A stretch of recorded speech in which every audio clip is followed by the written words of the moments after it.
Ya, salam jumpa pemirsa. Senang sekali saya Samsu bisa menemani Anda 1 jam ke depan dalam acara Setitik Pencerahan.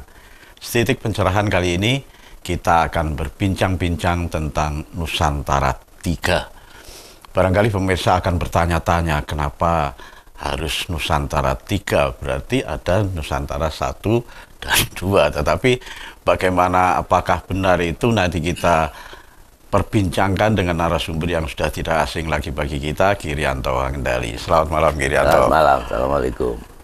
Ya, waalaikumsalam. Nah, pemirsa, Nusantara 3 nanti mungkin akan menjadi sesuatu yang baru, pemikiran baru bagi kita semua. Tetapi sebelum kita berbincang-bincang, ada baiknya kita hening sejenak dengan satu tembang berikut.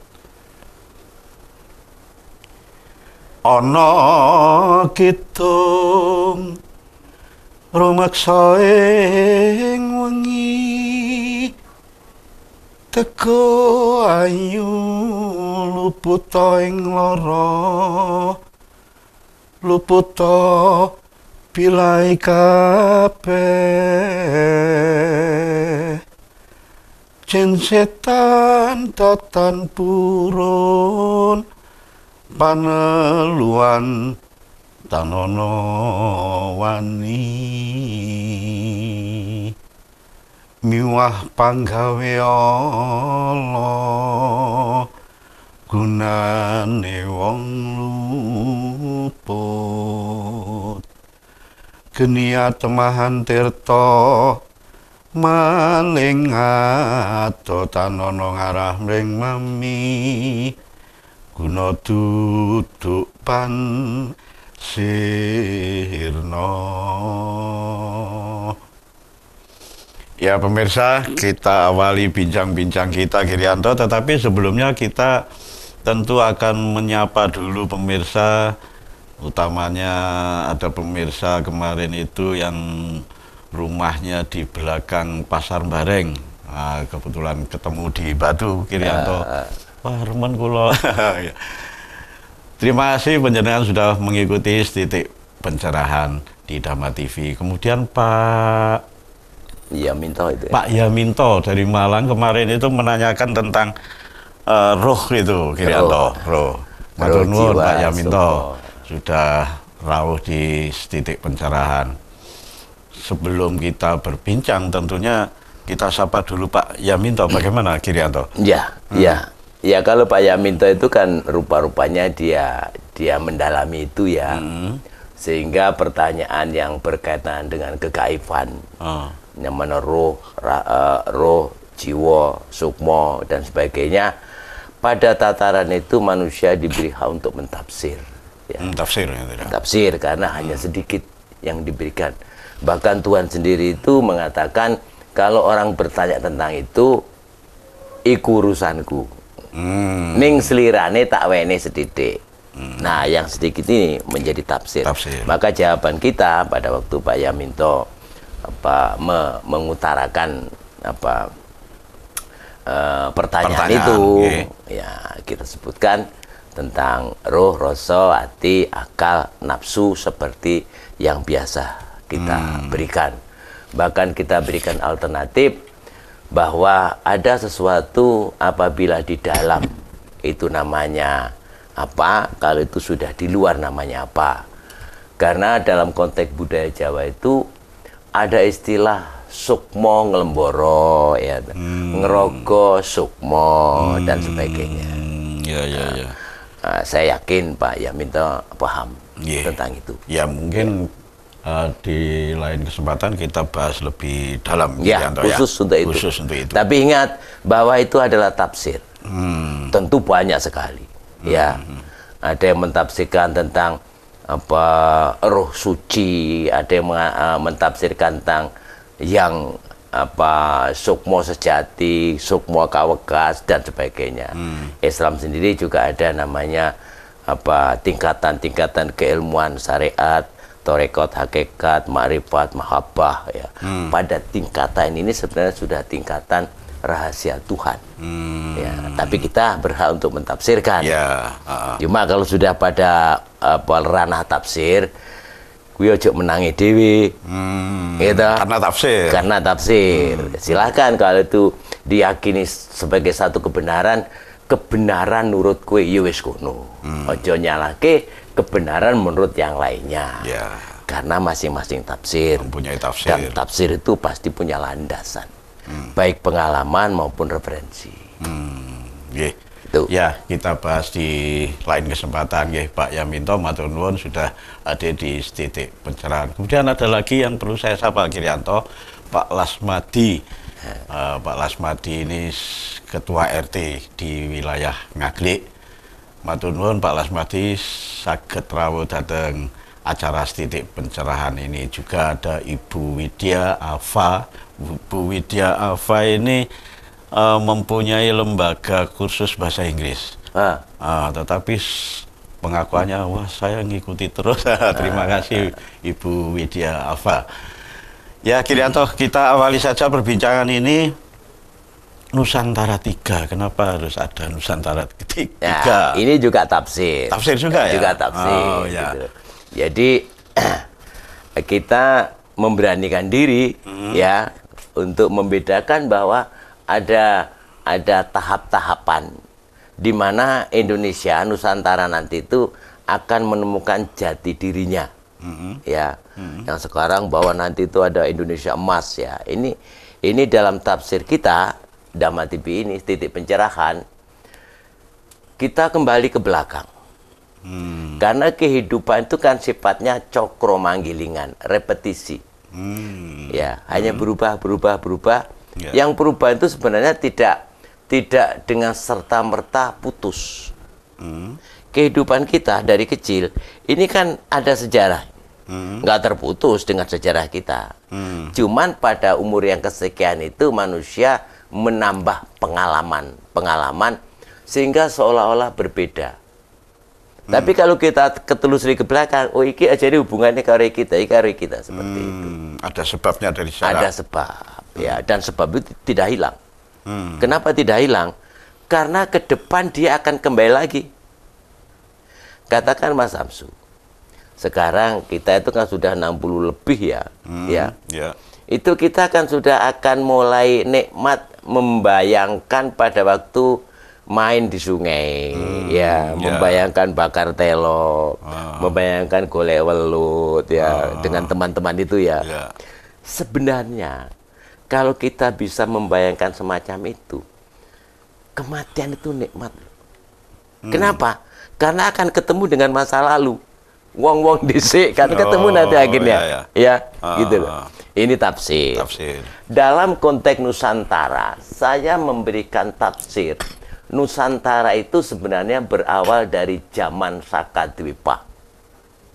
Ya. Sakadwipa itu artinya pulau yang bersih. Ya, itu sekitar 2 jutaan tahun yang lalu.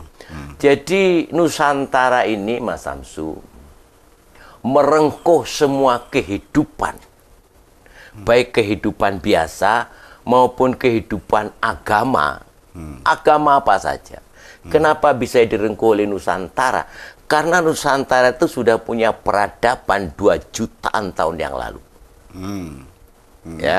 Makanya kalau Mas Samsu sebagai orang Hindu, Hindu kalau diteropong dari budaya Jawa, tampak kejawaannya. Buddha tampak, ya, Kristen, Katolik dan semuanya, termasuk Islam tampak di sana. Maka Islam dikatakan sebagai kristalisasi. Kalau sebagai kristalisasi, Jawa karena lahir sekian juta tahun sebelumnya, maka akan dengan gampang memahami semua isi kitab-kitab itu. Bahkan kitab-kitab itu yang palsu atau yang asli, sebenarnya kalau kita belajar tentang sejarah Nusantara, kelihatan kok nggak cocok ya karo kata-kata ini, nggak cocok karo kata-kata ini. Ya, kita contohkan, kalau kita berbicara dulu ada namanya reinkarnasi, ya, ada panitisan, cocok nggak ini dengan konsep Nusantara yang sudah ada. Kalau nggak cocok, bisa jadi ini diantara wujud kepalsuan. Ya, contoh bahwa hidup itu nandur ngunduh. Ya, ada nggak dalam kitab-kitab itu yang berbicara bahwa hidup itu nandur ngunduh? Ya, dan sebagainya. Nah, zaman Sakadwipa itu disebutkan di sana satu kondisi wilayah yang panjang punjung pasir ukir gemah ripah loh Jinawi. Ini diceritakan sekarang. Cerita ini adalah cerita jutaan tahun yang lalu. Muncul sekarang. Diceritakan sekarang. Diceritakan. Ya, diceritakan sekarang.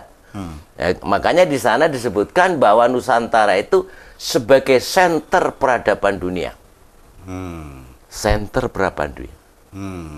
Karena dikatakan di sana yang sebagai senter peradaban dunia itu ada di garis Khatulistiwa. Dengan kondisi bahan-bahan kehidupan lengkap. Ada tambang, lengkap tambang bawah tanah. Ada tumbuh-tumbuhan lengkap di sana. Hewan lengkap di sana. Dan konon menurut para ahli yang ada di Nusantara di zaman Sakadwipa sekian juta tahun yang lalu. Jadi Nusantara itu dalam konsep penelitian itu katakanlah dunia itu gung lewang-lewung, kita sudah ramai, gitu loh. Nah, hanya pada waktu Nusantara satu ini biasa Mas Samsu dalam konteks repetisi itu sering diawali dengan kerakusan, kemarahan, kerakusan. Kita bincangkan di segmen berikutnya. Pemirsa, jangan kemana-mana, tetap di Setitik Pencerahan.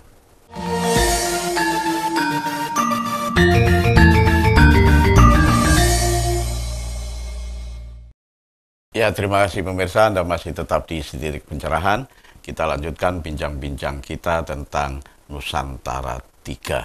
Ya, sebelum kita melanjutkan kerakusan, keserakahan itu, Kirianto, ketika kita harus repetisi ke belakang, ini bisa dikatakan kemunduran atau kemajuan atau bagaimana, Kirianto? Kalau kita harus berpikir yang belakang sementara sekarang ini. Makanya kita begini ya. Ini kan ada periode sendiri. Ya. Pada zaman Sakadwipa itu satu negara yang panjang punjung pasir ukir gemah ripah loh Jinawi yang sudah betul-betul diberikan kemuliaan luar biasa oleh Tuhan, kodrat kemanusiaan. Wong lah kayak duite, ya. Uripe itu sudah mabru-mabru. Itu kan pikirannya kan akan mulai serakah ini. Ya. Bayangkan dengan sekarang katakan ya. Nggak ada ceritanya orang itu punya uang banyak, nggak kepengen lebih banyak. Pada zaman Sakadwipa sama. Ya. Maka dikatakan di sana itu Gusti, ya Tuhan, itu berkenan untuk menghukum bangsa Nusantara pertama. Zaman itu berarti? Zaman itu. Maka ada banjir bandang Balik Watu pada waktu itu. Pulau yang putih itu, ya, otomatis menjadi carut-marut. Bahkan dalam satu cerita terbelahlah Pulau Jawa, Kalimantan, semua yang dulu itu jadi satu, ya. Sehingga Mas Samsu, kita juga tidak gampang. Nusantara satu itu wilayah sampai mana ya?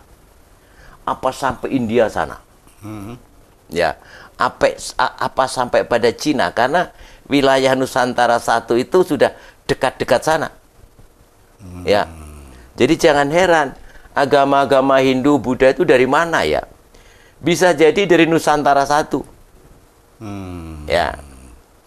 Atau Nusantara satu itu sebagian dari India, kebetulan ada di sana.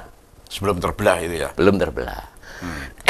Nah, pada waktu itu terjadilah, ya katakan murka Tuhan, ya, karena sudah keterlaluan.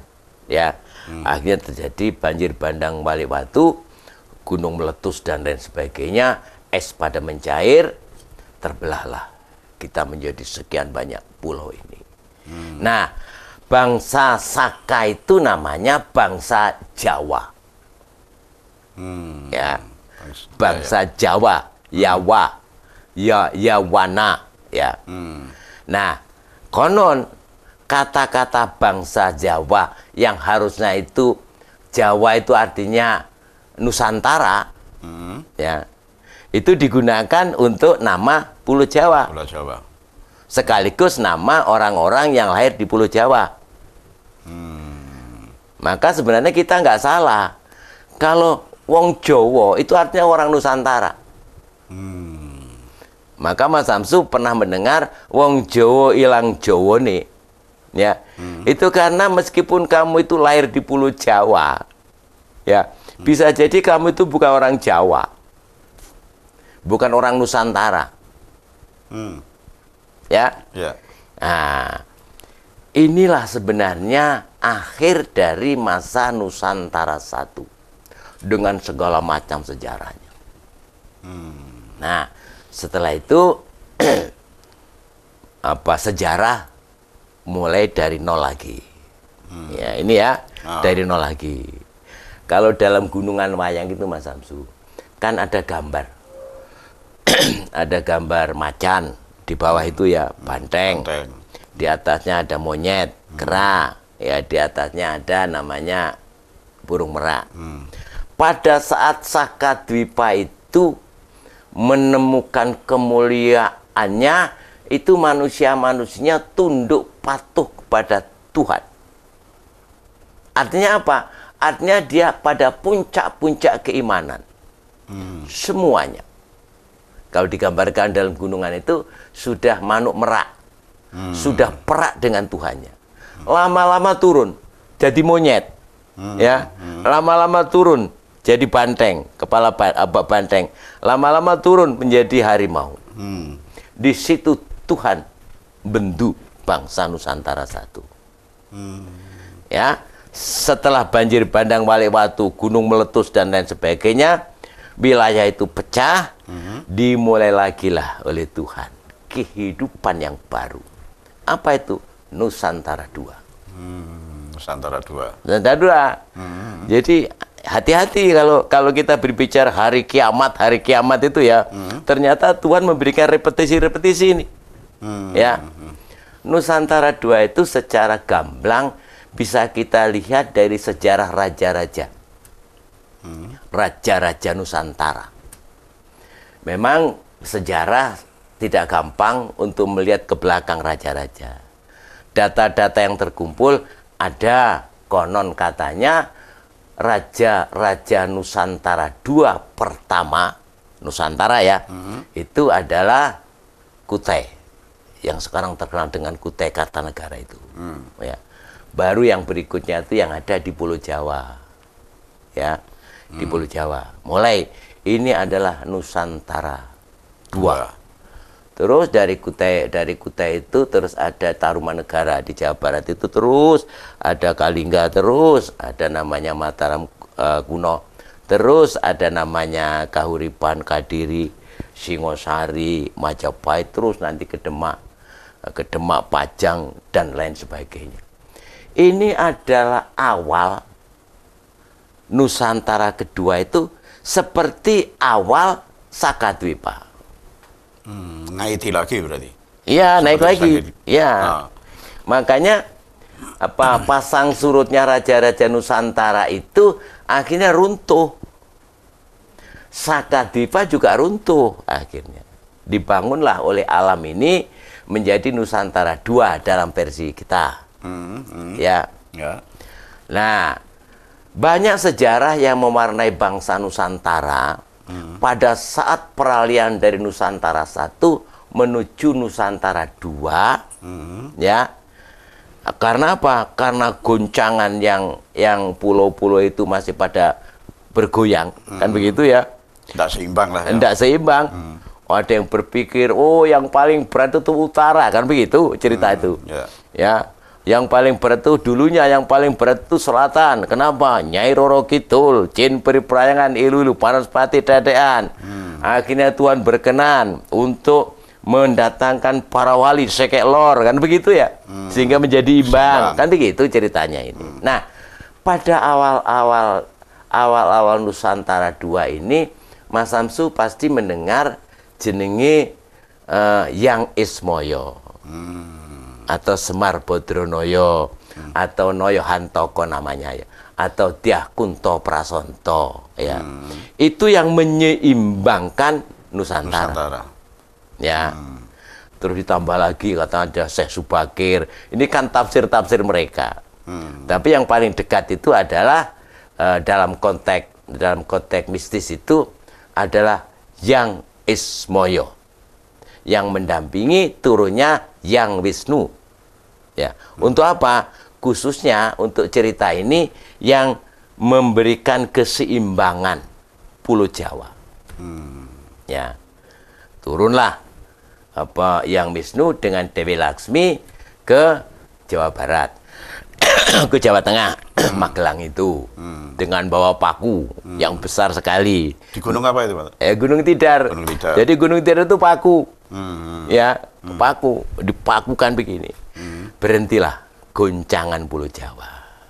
Siapa yang mengikuti dalam konteks ini begini, Mas Samsu. Yang kita ceritakan itu adalah kenyataan menurut yang yakin. Ya. Dyah Wisnu itu ada menurut yang yakin. Ismoyo itu ada menurut yang yakin. Ya. Nah, kita itu kan hanya bercerita pada yang yakin itu. Terlepas kita yakin apa enggak, ini ada. Jadi Dewa Wisnu itu datang ke Marcopodo, ke dunia itu bersama Laksmi, memang disuruh oleh bapaknya Bathara Guru itu untuk menghentikan gonjang-ganjing Pulau Jawa. Dan juga Bathara Guru ini juga minta kepada kakaknya yang namanya Semar atau Ismoyo itu untuk mendampingi anaknya turun ke bumi. Jadi Semar itu juga yang itu Dewata. Gitu loh, turun ke bumi. Nah, bersamaan dengan Sakadwipa tadi, pada saat-saat itu kita mengenal namanya Aji Soko. Ingat, Sakadwipa itu satu wilayah yang sudah maju. Ya, maka ada namanya Saka Aji Soko. Setelah turun pada Nusantara II, muncul namanya Aji Soko. Siapa Aji Soko?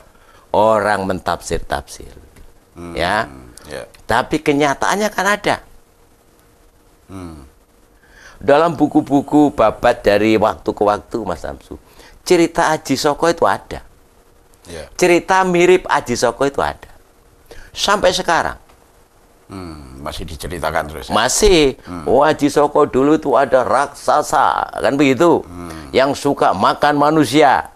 Ya, di Pangruatan Murwokolo sama, Bathara Kala mangan daging menungso. Zaman Majapahit, Singosari Majapahit ada namanya Sotasoma, ada Kala yang makan manusia. Ini selalu ada. Artinya apa? Ada satu peristiwa yang pada waktu itu dilambangkan oleh bangsa Nusantara itu dengan cerita-cerita semacam itu. Ini kalau kita berbicara Aji Soko, salah kalau kita berbicara orang di luar Nusantara. Kalau dilihat dari fragmen-fragmen yang dia gelar, cerita yang dia mainkan itu. Ya. Ono Sembodo, ono Doro Sembodo, ono Dewata Cengkar, ono Medang Kamulan. Ya. Medang Kamulan itu kan Kediri. Ya. Ya, dari Medang Mataram Hindu menuju Kahuripan Kediri. Di situ kan Medang Kamulan, artinya iki yo Esiana ini ya juga wong Medang. Ning Medang sing kamulan, sing dikemuli gitu loh ya. Ya. Kita lanjutkan di segmen berikutnya. Pemirsa jangan kemana-mana, tetap di Titik Pencerahan.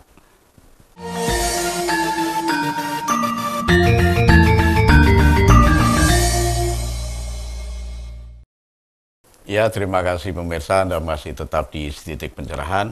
Kita lanjutkan bincang-bincang kita tentang Nusantara III. Ya, Kirianto, kita lanjutkan. Bagaimana peristiwa Nusantara II ini tadi bisa dikatakan seperti di Nusantara pertama, Ya, konsep Jawa itu kan konsep cokro manggilingan tadi. Cokro manggilingan itu kan berawal dari nol lagi. Nol lagi. Berarti nanti ada goro-goro lagi. Ada goro-goro lagi. Ya. Sakadwipa berakhir pada goro-goro itu. Yang mencari es dan sebagainya, meletus gunung dan sebagainya sehingga terbelah. Muncullah peristiwa baru yang kita sebut Nusantara II. Zaman raja-raja sampai pada kejayaannya. Bisa dibayangkan Mas Samsu, satu wilayah yang punya bahasa sendiri. Ya, zaman itu loh. Bahasa Jawa itu loh. Ana caraka data sawala padha jayanya mangga badhanga. Banyak wilayah yang tidak punya sejarah bahasa seperti itu. Ya. Ini menunjukkan bahwa Nusantara itu sebenarnya dalam konsep Ipolexos Budhankam itu sudah komplit dari zaman Sakadwipa. Ya. Nah, sekarang kita mulai lagi. Nusantara II dimunculkan oleh Tuhan dengan cerita-cerita ya, meskipun itu berupa mitos ya, legenda ya, tapi kan jelas itu. Runtut sekali. Ya. Bahkan sampai sekarang orang masih yakin bahwa yang Ismoyo itu pamomongin tanah Jawa. Ada juga yang yakin pamomongin wilayah Asia Tenggara gitu. Monggo. Ya. Nah, kita Dhamma TV ini mentafsir Semar Dyah Kunto Prasanta itu jangan semata-mata figur Semar. Bukan figurnya ya? Ya, jangan figurnya. Tapi sifat-sifatnya Semar. Dari mana kita bisa melihat dalam konteks itu? Lihat namanya. Semar kesengsem marang barang kang samad. Berarti kecintaan terhadap kegaifan. Siapa itu? Tuhan. Ya. Ismoyo, apik moyo kuwi, moyo-moyo itu gaib juga. Kecintaan terhadap kegaifan Tuhan itu sendiri. Bodronoyo, Bodro rembulan noyo ulat, wajahnya indah dipandang. Noyo hantoko, manusia yang paham tentang kemana jalannya kematian. Jadi orang Jawa itu ya, yang serius ya, itu betul-betul pengejawan taing Gusti.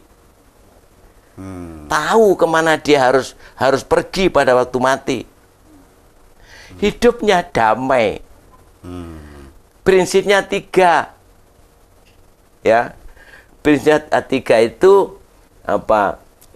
Dalam konsep Jawa urip ning alam donya kuwi apa? Dolanan, tenanan, ya ta? Terus katimbalan. Wong Jawa gampang prinsipe, urip ning alam donya iki dolanan, tenanan, katimbalan. Jadi kita itu harus berbahagia guyon dengan siapa saja. Harus. Ya. Tapi pada saat tertentu kowe sing tenanan. Lek kowe salat ya ta, menghadap pada Tuhan, ya sing tenanan. Aja gidolanan. Ya. Kadang-kadang para pinesepuh Jawa itu masya kowe iki tenanan ya karo dolanan.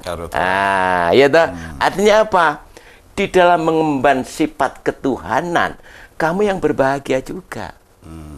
Karena Tuhan itu seneng nggak? Tuhan itu serius, kira-kira. Nggak seneng. Ya kadang ana guyon. Ya gara-gara guyon. Nah, kita itu Dhamma TV ini, titik pencerahan ini menempatkan diri pada dengan Tuhan itu guyon saja. Ya ta? Ora usah tenanan. Gitu. Gitu ya. Iya, nggak usah medenteng gitu loh. Dan katimbalan. Ya ta? Jadi orang Jawa itu hidupnya itu tahu persis kapan katimbalan dipanggil oleh Tuhan mati. Gitu loh.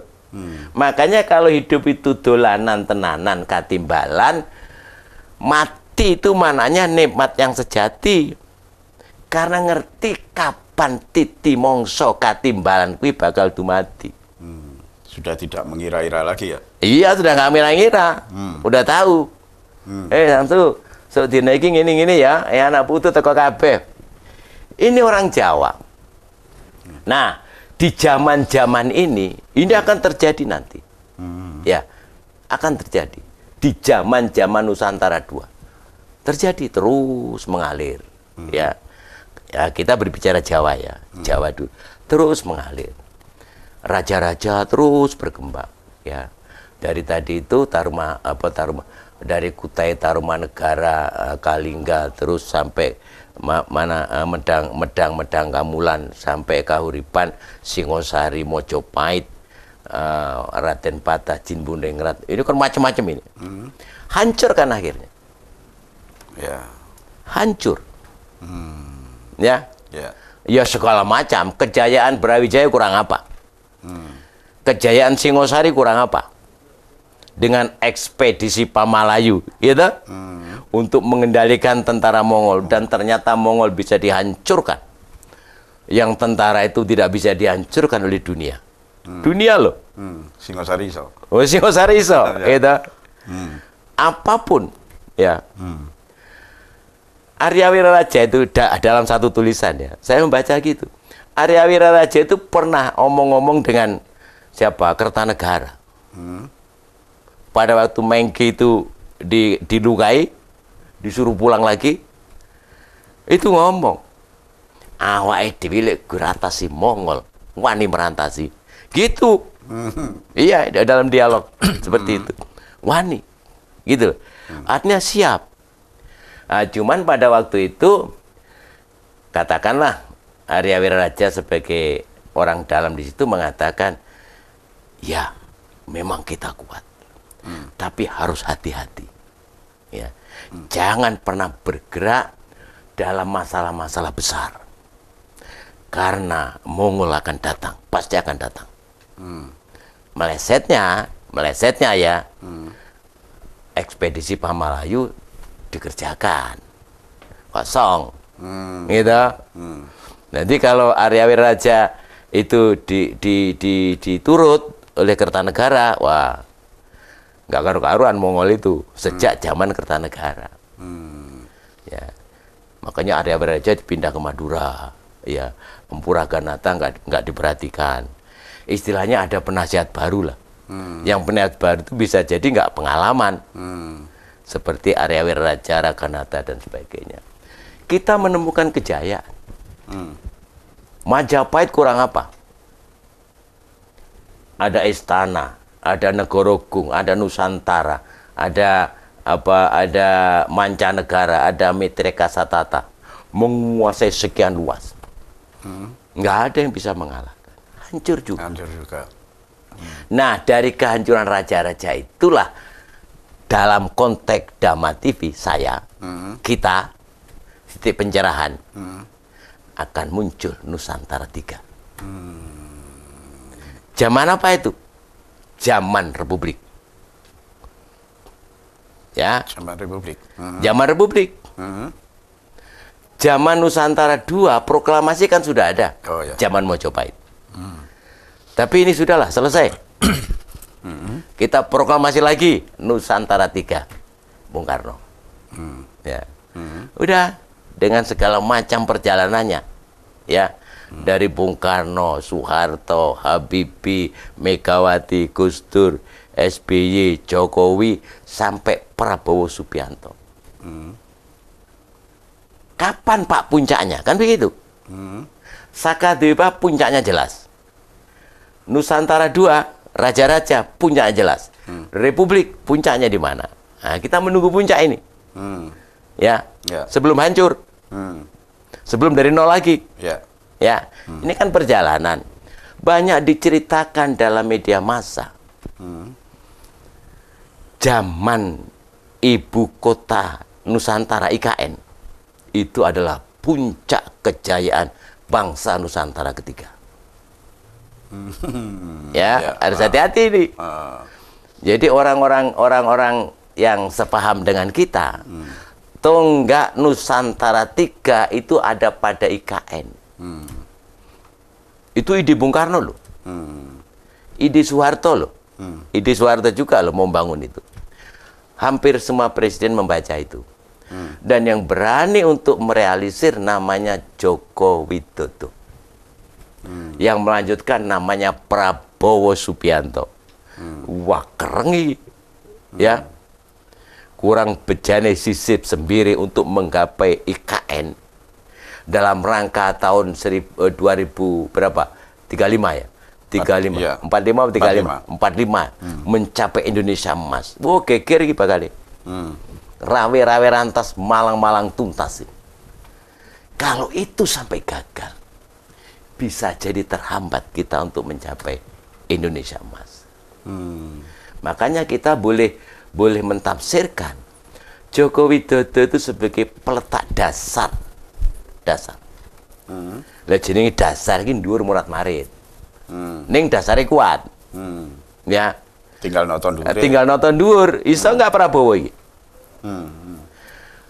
Dari banyak kesempatan orang bertanya pada saya, Ki, bagaimana, mampukah Prabowo mengatasi masalah Nusantara ini? Saya bilang, mampu. Mampu. Kita lanjutkan di segmen berikutnya. Mampukah Prabowo mengatasi itu? Pemirsa, jangan kemana-mana, tetap di Titik Pencerahan.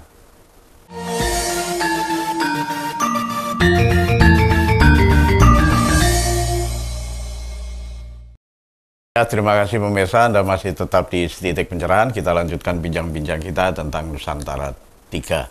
Ya, sebelum mampukah Presiden baru kita, Pak Prabowo ini mengatasi semuanya, berarti nanti kalau melihat Nusantara 1 dan Nusantara 2, Nusantara 3 nanti juga akan menemui kehancurannya. Bagaimana? Secara cokro manggilingan pasti. Tetapi sebelum mencapai itu harus gimana? Harus ada proses lagi. Bangun yang yang baru. Baru. Tuhan selalu seperti itu. Ya, repetisi semacam itu. Sehingga kalau ada orang mengatakan dunia itu akan dihancurkan sehancur-hancurnya, ya, dalam konteks itu artinya akan dirubah. Dihancurkan, setelah itu dirubah. Dimunculkan kembali. Ya, makanya dalam konsep dewa-dewa itu, ya, dewa-dewa di Hindu itu, ya, di Hindu itu atau di Jawa, ya. Jadi kalau Siwa itu dewa penghancur ya Siwa, ya. Siwa itu penghancur, bukan penghancur, merubah apa namanya, ya, inovasi baru. Ya dihancurkan dulu, kan begitu. Nah, sama. Sekarang ini eranya Prabowo itu dalam rangka itu. Hancurnya kemarin-kemarin. Iya, hancurnya sekarang ini. Sekarang. Ya, kan udah dihancurkan ini. Pada zaman Sakadwipa hancur. Ya, sebelum dia hancur, itu kan zaman Sakadwipa kan juga ada gejolak-gejolak itu. Zaman katakanlah zaman Singosari yang terkenal dengan bunuh-membunuh, ya. Zamannya Mojopahit sama, hampir sama.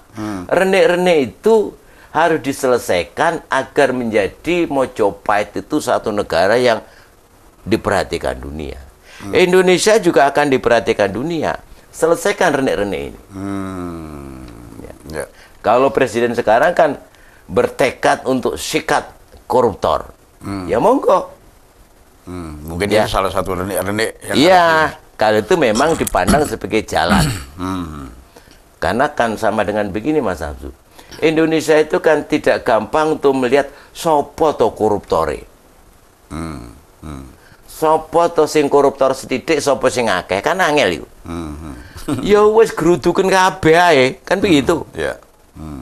Lebokne jaring, pokoknya sing metu teko jaring berarti setitik iki. Sing ora ya katut kabeh.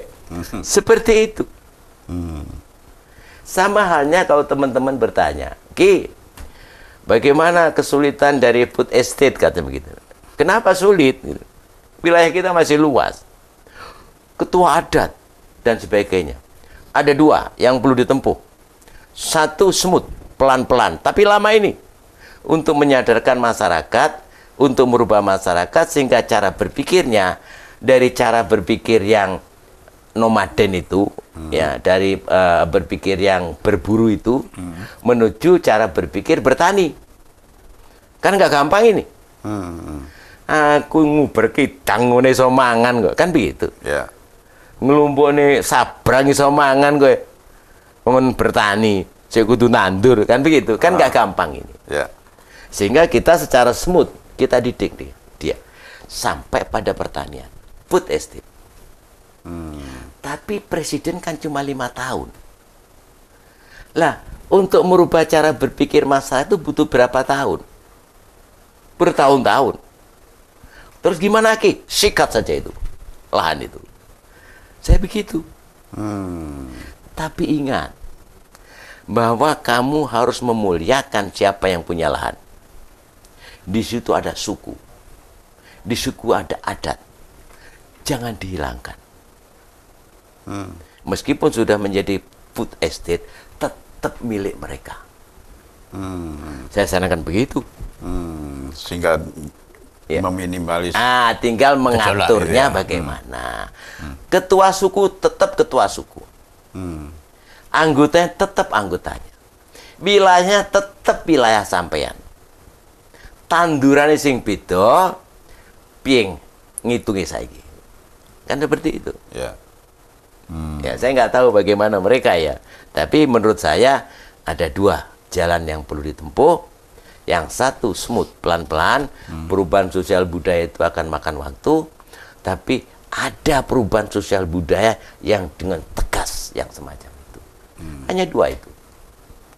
Nah, kalau nanti pilihan ini tepat, udah luar biasa. Koruptor disikat, ya, food estate berjalan. Sekarang kan sudah ada tanda-tanda ini. Ini kan menarik. Jadi kalau saya melihat pemerintah sekarang itu cerdik, ya, pelan-pelan dia, tapi tetap harmoni. Ada ketegasan-ketegasan yang Ya. dijalankan. Artinya Nusantara itu baik 1, 2, dan 3 itu memang dibutuhkan ketegasan. Ketegasan. Ya. Dan selama ini yang dianggap tegas, meskipun tidak semuanya, itu adalah militer. Lah, Pak Prabowo ini nggak perlu bangun pondasi. Harus keluar-keluar ini. Tak sikat konku. Gitulah kira-kira. Jadi kalau saya perhatikan 2 orang ini tumbuh oleh tutup. Ya. Jadi tutupnya Pak Prabowo ini. Menutup tumbuh. Ini Pak Prabowo. Ya. Dengan sekarang segala permasalahan yang bersangkut paut dengan manusia, para pejabat yang Jokowi tidak berani untuk secara terbuka karena dia orang sipil, apalagi dari Jawa Tengah, dia punya nilai sendiri, cara untuk menyala, punya cara sendiri. Pak Prabowo meskipun dia orang Jawa Tengah, ya, konon Jawa Tengah, ya, tapi dia lama dididik oleh bapaknya, lama dididik oleh ibunya sebagai manusia yang kuat. Maaf. Ditambah lagi dididik sebagai seorang tentara, ya, ditambah lagi dididik oleh kehidupan yang masa lalunya morat-marit. Wah, sudah kuat ini, ya. Sehingga di hari tuanya untuk apa hidup ini? Kira-kira dia habiskan harta benda saya. Ya. Kan kaya sekarang, enteng saja dia berbicara.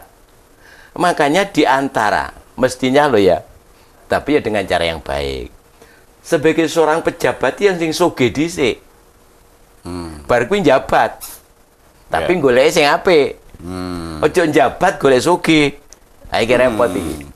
Ya ada guyon-guyonan seperti itu tapi maton. Kenyataannya begitu. Ya. Negara-negara besar itu selalu soge. Trump itu kurang soge apa itu? Ya. Karena apa? Ya wong wis sugih kan mikir tenanan tuh. Apalagi kalau orang-orang seperti Pak Prabowo ini dalam tafsir kita ya. Iki apa sing digoleki? Sing digoleki kan katakan ya. Kalau dalam konteks agama kan beribadah. Memberi makan fakir miskin. Ibadah kan itu. Ya. Orang ragu-ragu piye carane keimangan. Ya wong-wong ora tau kayak mangan uang, masalah ragu-ragu kan. Tapi buat mereka-mereka yang sudah terbiasa, rezeki itu datang pada kita. Di antaranya untuk memberikan makan pada orang miskin. Loh, kalau berpikirnya begitu, orang-orang yang tidak sepakat itu, oh, ya gimana itu? Ya, artinya di Nusantara 3 ini akan menemukan kejayaan barangkali. Kejayaan. Ya, Kejayaan. tetapi waktu juga tidak mengizinkan Kirianto. Nanti kita bincangkan yang lain di episode mendatang. Ya, terima kasih pemirsa, penjenengan sudah mengikuti Setitik Pencerahan pada malam ini. Mudah-mudahan minggu depan kita bisa bertemu lagi dengan satu tema yang berbeda. Akhirnya saya Samsu beserta seluruh kerabat kerja Dharma TV yang bertugas mengucapkan terima kasih atas perhatian Anda. Sampai jumpa.